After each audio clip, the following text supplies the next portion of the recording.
Well, I'm going to ask Brad. This is Brad Bramer. And Brad, come on up, brother. And Brad, you're looking good, brother. You're looking good. Yeah. I don't know if I want to see you in those shorts, but I don't. But I'm just going to do this for the rest of the. A while back, I had talked with Ralph and said, Ralph, we need to get some people together and get a land team going. And so Ralph started talking, and Brad got involved, and he has taken to this thing like a pit bull with fresh beef. I mean, you cannot believe the groundwork that he has done in looking at the possibilities of our future home. And he's done so much stuff. Another gentleman who's just walked in the door, Rick Thompson.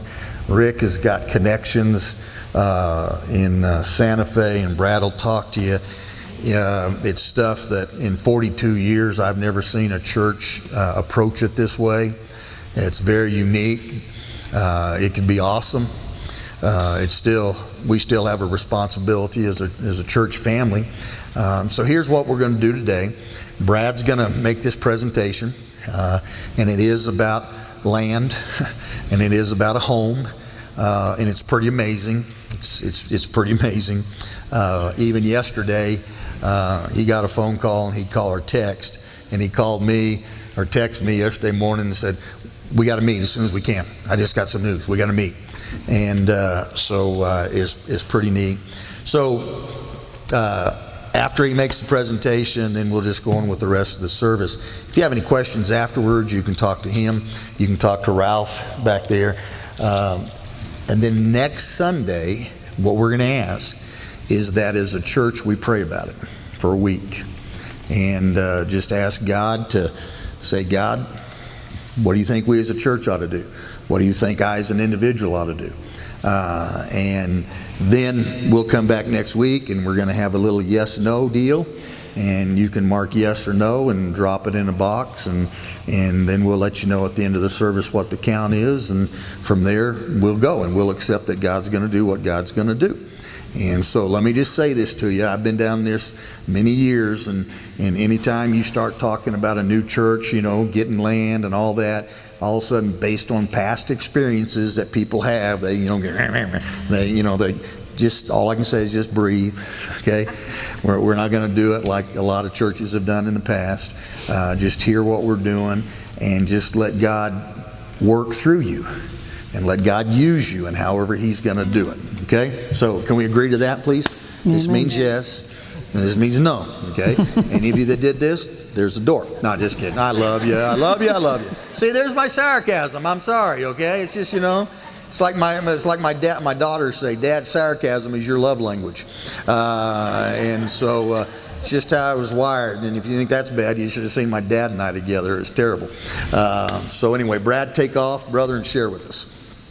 Well, start off, Mike. How's this work? I'm not done this. You want to hold it? Speak into it, is that what you're saying? I'm not sure I want you to do this presentation now. Are we on? We're on. Okay. Can you do that? Hello.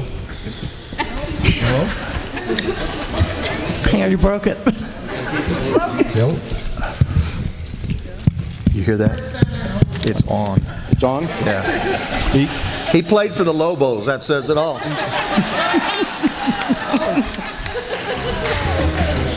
Just to let you know, the land that he's speaking of is not a Dr. Pepper ranch. There you go. You understand?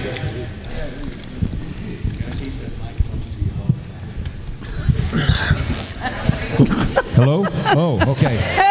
Hey! Wait till I start with a pointer. Yeah, there you go. Now, if you want to use that, here we go. How about that?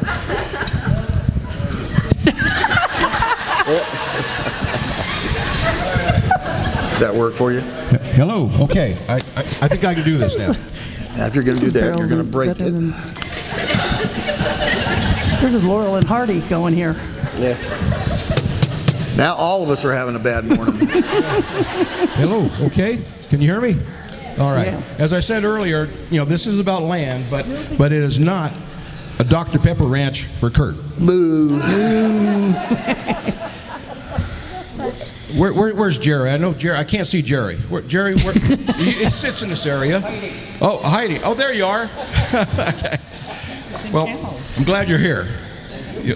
Let's see. Let's go to the next screen. Hello? Yeah. Okay. All right. Okay. Yep. Okay. You may not have seen this before, but this is the church's vision and mission, and as you can read it, I'm going to read it as well. Okay.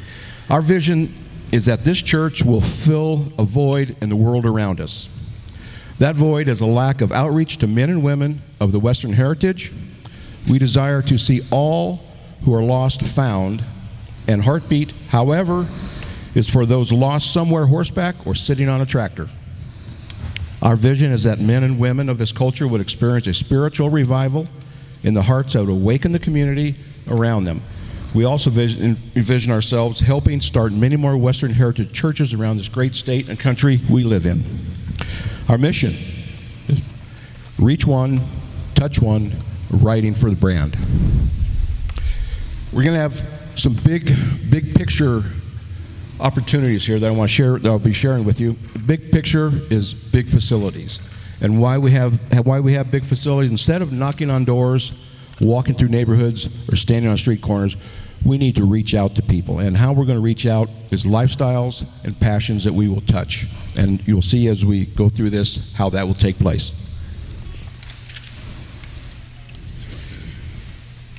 Okay, we had, as Kurt said, mentioned, we had a team put together, a land team. Ralph Hill, where's Ralph? Ralph, stand up, raise your hand, please. Ralph, right there, okay? Rick Thompson, where's Rick? In the very back. Rick. And I want to recognize Cheryl and Ted Hopperts. Where are they? Where's Cheryl? Oh, okay. Ted, please stand up, Ted. Thank you very much. They did a lot of research and information gathering, from the assessor's office, and just really tremendous help. You can't. One thing about this team, you can't do it alone. As Kurt has mentioned many times, small teams are the way to grow. And who am I? My name is Brad Bramer. I'm usually the guy that sits over here doing the lights when they fade out. So I'm not there now. I'm here. So my wife and I want to introduce my wife. Stand up, please. There she is. We are a team of one. We've been a part of the East Mountain Cowboy Church since Sunday, the first Sunday in March, and learning about EMCC and the direction Kurt shared with us in the church. I was excited about the plan and wanted to use my expertise to make it all happen. My background: I was in the restaurant catering business for over 25 years. On the catering side, I traveled the entire state doing catering events, special events. And the furthest I traveled was Gillette, Wyoming. I catered the vendor for the, in Gillette, Wyoming, the National High School Rodeo Finals. That was a great experience. For the past 20 years, the restaurant was another life. For the past 20 years, I've been a real estate broker, and my career has been about working finances and developing plans in real estate to meet the needs of people I worked with. Yeah. There? Okay. What's important for East Mountain Cowboy Church? We need to find a property that is a good deal, that makes sense, and we need to be prudent and responsible with the assets God has blessed us with through the church. We, and I say we are a church family. We are a church body. We, the church, need to make a decision on how the church is going to grow. We, East Mountain Cowboy Church, need to make a decision on how the church will grow and make a footprint for God. As we all know, we can't stay in this location forever. It's been great. It's been a great place to start. But as time goes, we will grow out of it, and it's time to start planning now.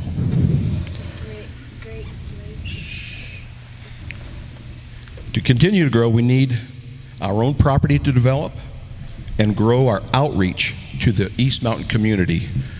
And it can start with the East Mountain community, but it can go far beyond that.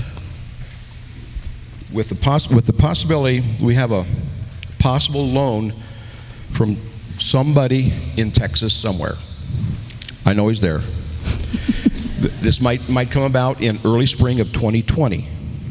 But now is the time to plan. We don't have the money now. We don't have the loan now, but now is the time to plan with anticipation. Again, it's a possibility, but we'll talk about other possibilities as well. With the East Mountain Cowboy Church, our big picture, we have endless opportunities to reach out to our community. Western lifestyle events are absolute natural in where we live and who we're part of. But that's not our main focus.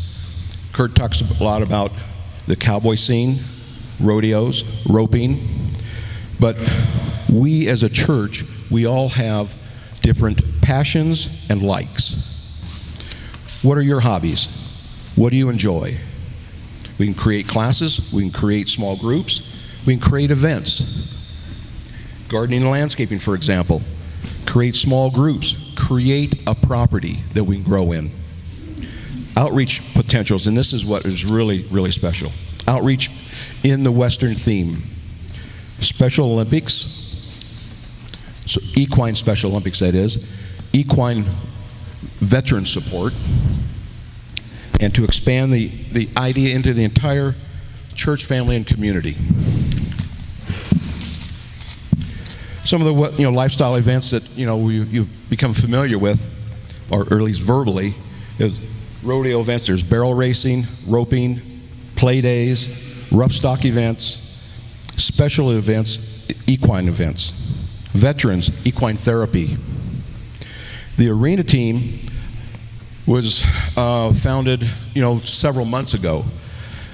The arena team has, in trying to put together rodeos, we started with a play day. Play day is for young adults, children, to start with a lead line, or there's a lot of events that make up a play day. But in order to be able to have that, you need an arena. In this area, the arenas are few and far between. And when we find an arena, they're usually pretty expensive to rent. And it's usually on a first come, first served basis. And those events are scheduled long in advance. And affordability is one thing, but then accessibility to an arena is the biggest problem. So that brings us to a property that we've been focusing on. For those that are familiar with the area, it's straight down 66, about 4 miles, and there's the address of it is 1 Riverview Old 66 Road. There's for those who have any interest in it, there's the UPC code that identifies the property. There's a short legal description there. I put this in because I'm a real estate broker. That's what means something to me. But if you want to research it, that's how you would find it. The property is already zoned commercial C2, which is a higher form of availability to build on. The directions are on the bottom down here. As you go through, I have some pictures of the property. As you go through, there are elevation changes. We're not West Texas. We're not flat. So we do have flat areas on the property that are accessible to build on with minor modifications, but there's some elevation, there's some flat areas. So when I say flat or level, take it with a grain of salt. And you'll see in the pictures what I mean, because the pictures look pretty flat. Go to the next one. Now I get to use a pointer. This is the property, and right here, that road right there is Old 66. Above it, where the truck is right there, that is I-40. So accessibility, visibility is tremendous. Here's a, that's a picture looking east and a little bit north. About a week ago, Ralph, Kurt, and I rode the property, and there's Molly pointing easterly.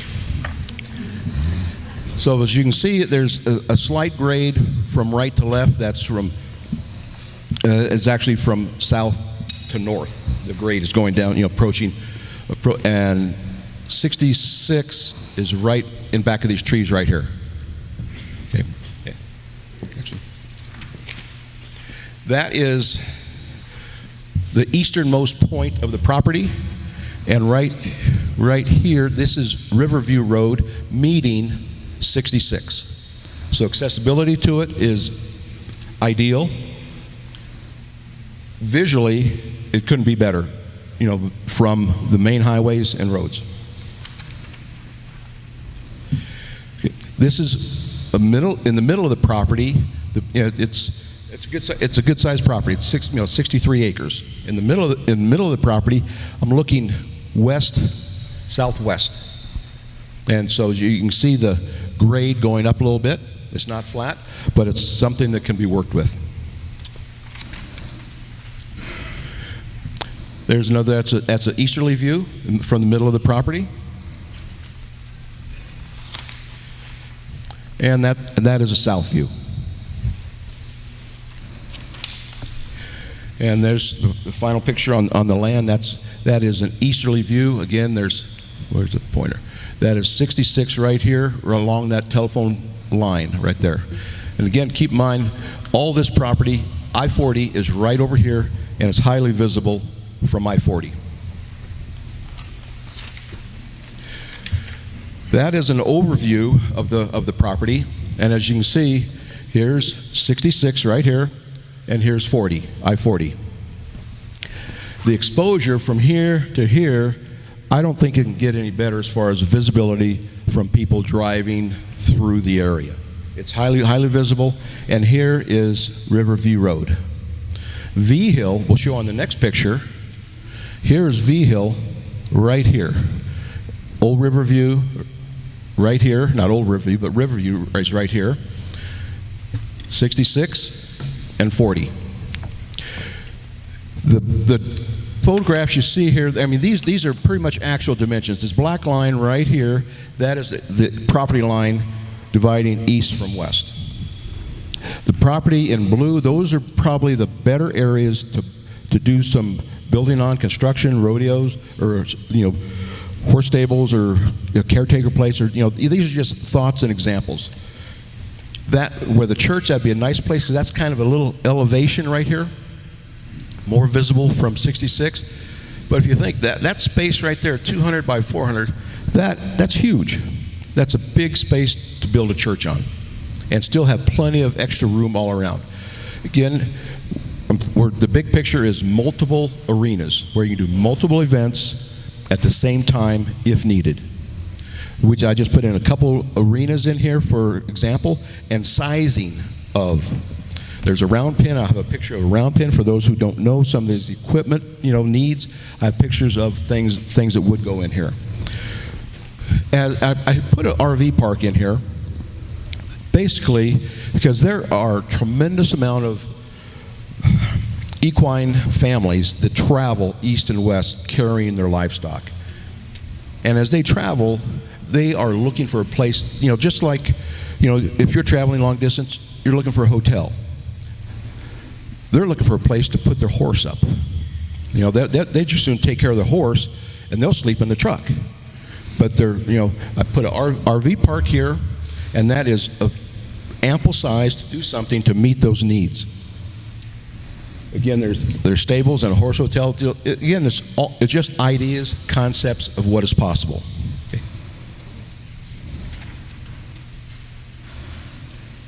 That's an example. I just have a few pictures of what some of the features are actually built of and look like, etc. This, right there, that is a covered arena. It's not enclosed, but it's covered.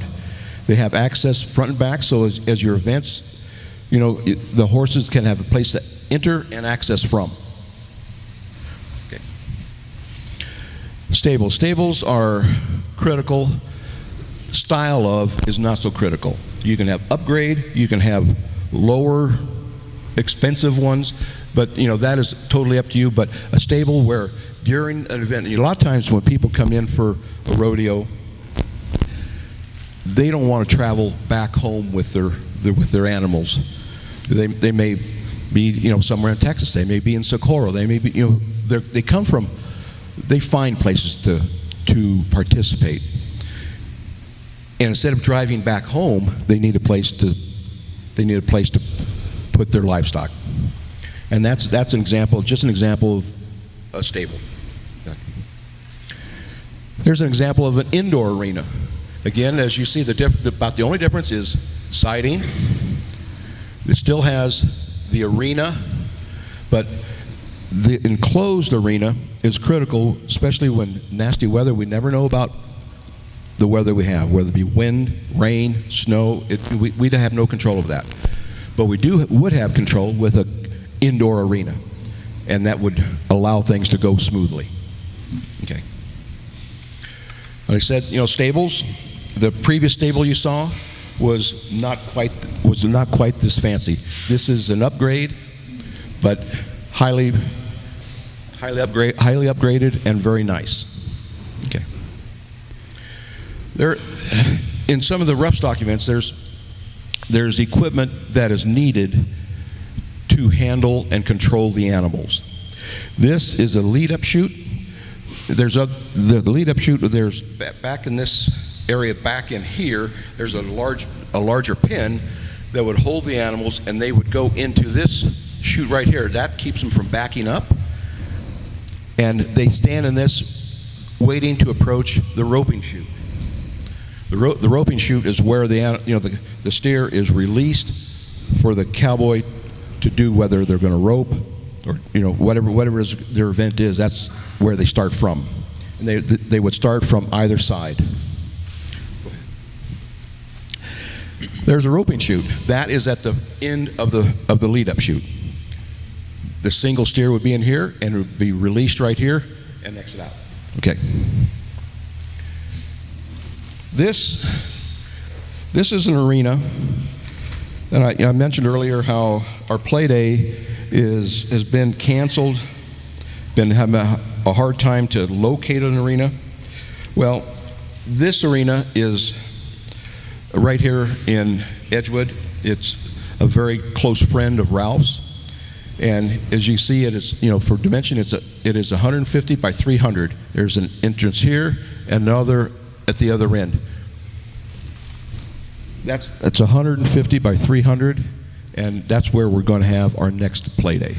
He said we can use it as often as we need, and is very, very happy to accommodate our needs. Okay. And there's Ralph.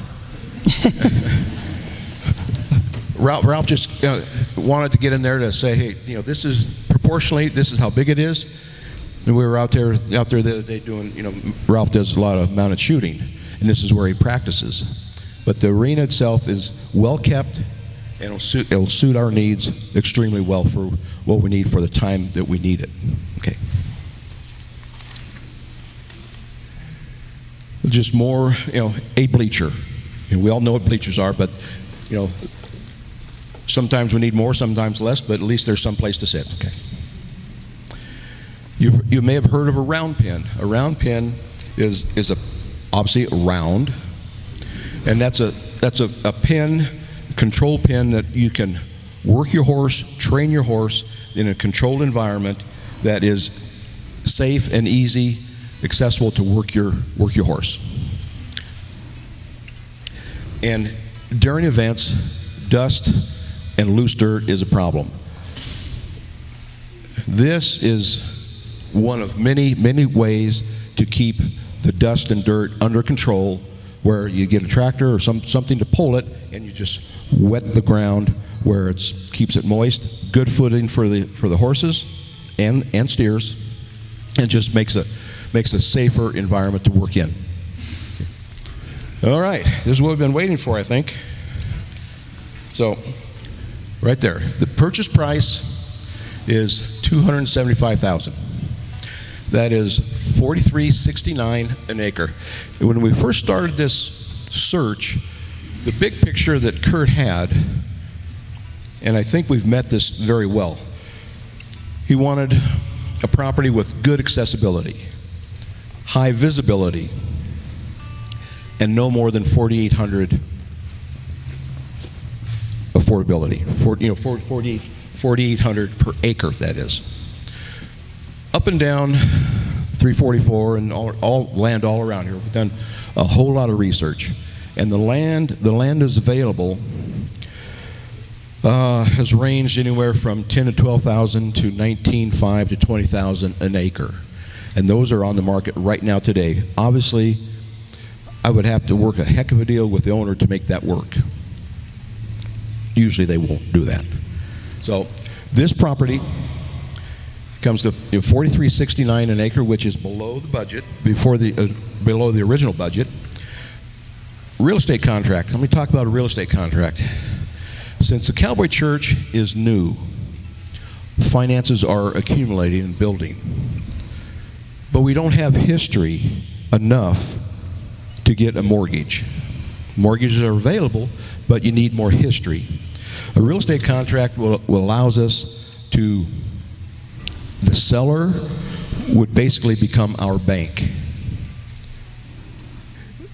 And a real estate contract, you can write, I like real estate contracts because you can actually, between two people, come to terms that are agreeable for both sides. It doesn't matter, the bank doesn't have to make X amount of dollars or percent. It's what two people come to mind and agree with. That's a nice thing. That's a nice thing about a real estate contract.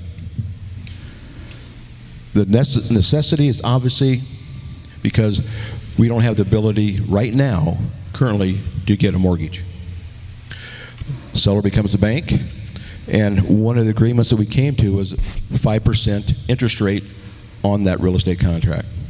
5% might be a little bit high, you think, but when you think about the 5% is a point or so higher than what you could get, think about what the seller is offering us. He's the bank.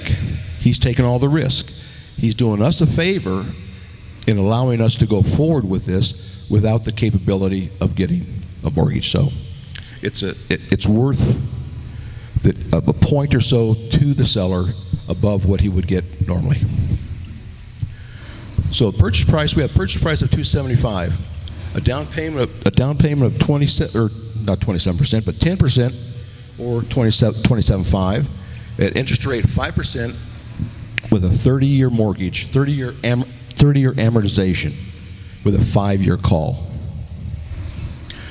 An amortization schedule, as you can see right here, breaks down the payments into initial interest and principal, which is helpful with amortized loan. The amounts each month they change because as you make a payment, it should drop a little bit. So it changes. The 30-year schedule is just the amount that your monthly payment would be scheduled out over 30 years.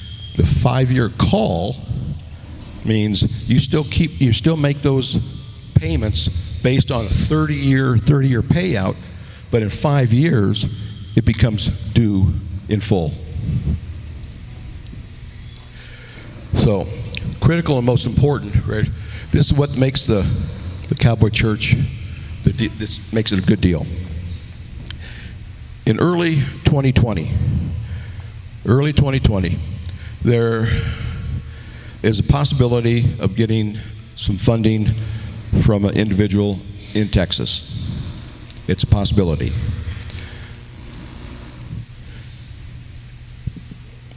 That would be on a 3-year period, okay?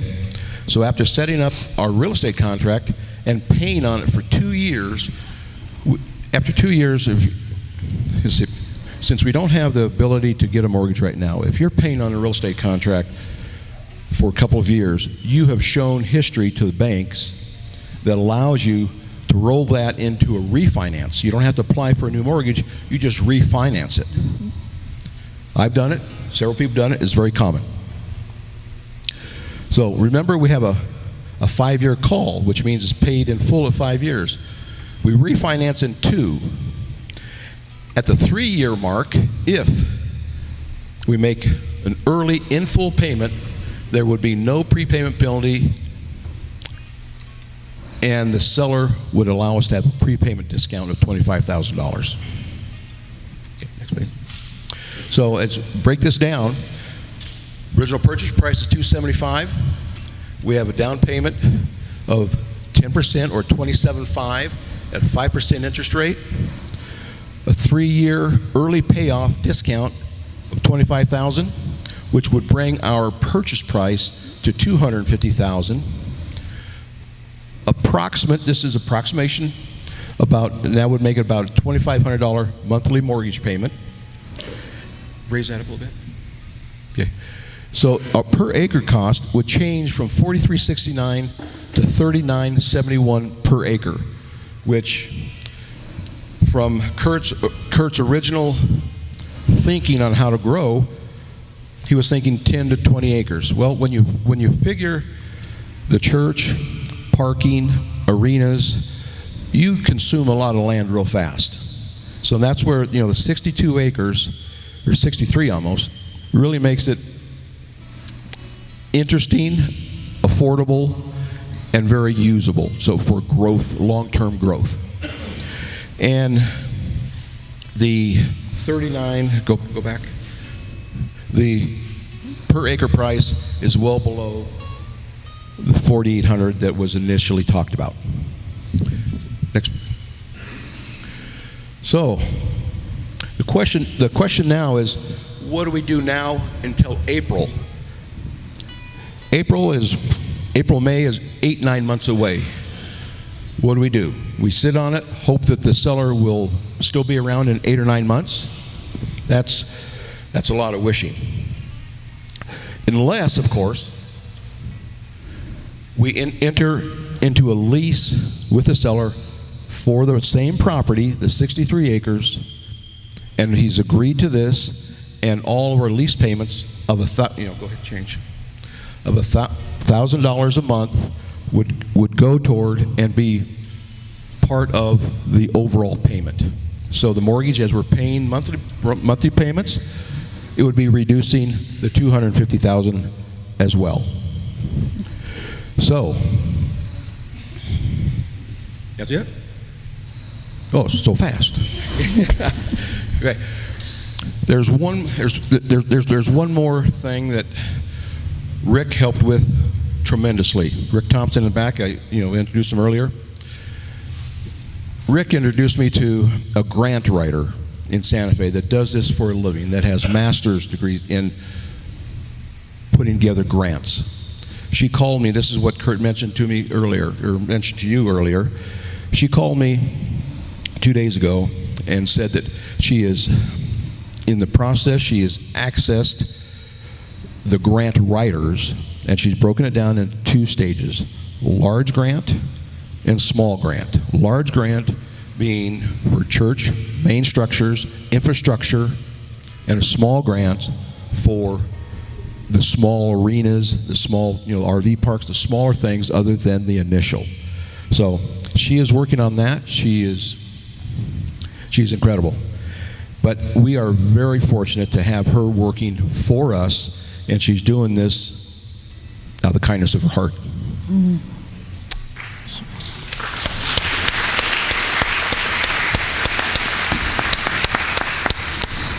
So what we have now, that's it in a nutshell. We need to pray about it and give it to God. Amen.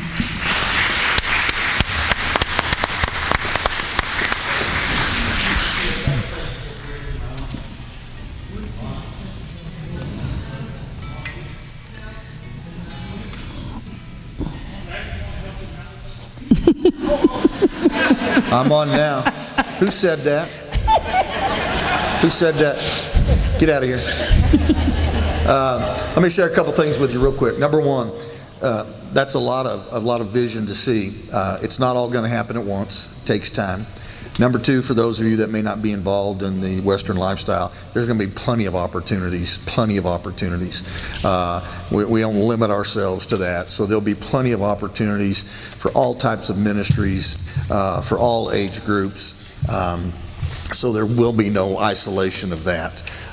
The other thing with the grant possibilities, if the grants did happen, we're talking, $3 million plus, and that could happen, and we could do it all at once, but we don't know about that. So $3,900 an acre. If you think that's high, just go live where I live in Los Lunas. It's $80,000 to $100,000 an acre. And that's not on accessibility. If you drive through Bosque Farms right next to McDonald's, there's commercial land for sale, and it's $180,000 an acre. I don't know, Trump owns it or something, I don't know. $180,000 an acre. So when we're talking $3,900 an acre, and the accessibility to lease it, we could start immediately, put a bull riding arena up there, start having events immediately. So this is long term, and so we just want you to, it's a lot of information, and then you say, well, it's a lot of land. There's a lot of restrictions that you have when it comes to land that you have to deal with, and so we're trying to do the best for long-term future ministry. The RV park would not be just for people that are traveling through with horses, so there's ways in which a church can generate revenue that can help pay for some of these expenses. We've looked and looked and looked, and I know for a fact that 10 acres doesn't work to do stuff. 20 acres is pushing it. And when you look around this area, accessibility, you can find 5-acre, 10-acre stuff down dirt roads. Not interested. It's got to be accessible. Real estate, location. People, the bottom line is that people have to find something and search for it. I've been on church staffs where we've done studies and stood in the parking lot and watched people drive in and drive out because it was inconvenient to find a parking space. And we would ask them, we couldn't find a parking space. Well, there's plenty right there. They didn't want to walk. They want it quick. They want it convenient. They want it easy. That's just reality, folks. You say, well, they just need to get over it. Well, that may be you that grew up in church, okay? But the people that we're trying to reach, they look for reasons not to come to church. So accessibility is a key deal. And the vision is to be a ministry center for the Southwest. To do also training to help start new churches and provide resources. So there's a lot there, and that loan that is coming from Texas potentially, if that loan came in, we could buy that land like that, and it's a 2-year, not a 3-year, it's a 2-year note. But anytime you do stuff like this, you have to go on faith. It's just faith, and we have to look at our growth factor. And folks, we're growing at about, so far in 6 months, we're growing at about 22%, and that's just unheard of. And so we've got to have the facility. So here's what we're asking you to do. A lot of information, they'll be available. Pray, okay? Get out of your comfort zones. That's all I'm asking. Don't sit back and go, well, that's just too much. That may be what you think, okay? And we may find out that is the truth, okay? But all I'm asking you to do is to pray, and don't put your personal experience there. Step out on faith. Because if we don't step out on faith, we're going to let our limitations get in the way. And this will be something that if we don't feel like, the support is there, we're not going to move forward with it. I'm not going to stand up and go, we're doing it, tough. then it would be me. And I'd have to win the lotto several times. So this has got to be a church body. It's got to be a thing we're moving forward. And we're not going to do one of these things where we go out and hire a company to come in and help us, tell us how to raise money. And some of you have been through that. You know, we're going to do this just through the church giving. Just like you have a budget and pay a mortgage, we're going to have a budget and pay a mortgage through that. And if God provides the resources that we can pay down, pay toward that, then we'll do it. But we're not going to do that 3-year. Anybody through those things? You know, you sign a pledge card, do 3 years. Anybody been that? Yeah, I used to work for a company that did that. Let me tell you the deal. What they tell you is that you raise 3 times your budget. So they do all these banquets, get everybody to sign up and say, I'll pledge this much for 3 years. You know what percentage of those 3 years get completed? Less than 30%. So you go to the bank with these cards and say, all these people have pledged this money. We got pledged for $3 million, and you get 30%, but you built the building. And the bank gave you a loan. But only 30% of those pledges came through. Guess what? Church is broke. You know, church now has to, we're not going to do that. We're just going to, what God gives us, we're going to go forward on, and we're going to do that. So, if you got questions, talk about it. You got feedback, talk about it. I appreciate you guys putting it together. This is the stuff you have to do as a church. You know, this is sometimes the business of a church, and we have to do those things. So we got to move forward on that. So let's have a word of prayer. I want to make one mention. I walked into this church thinking I knew it. The goal of our building, you get rid of the word if, not if, and yeah, but. I can't say those? No, you can't Okay, say I can't say those words anymore. If we get it, and yeah, but. I'm not allowed to say those words anymore. Lack of faith. No, okay. When. All right. Jeez. I get schooled. I don't like it. I love you. I appreciate it. Hey, I'm kidding you.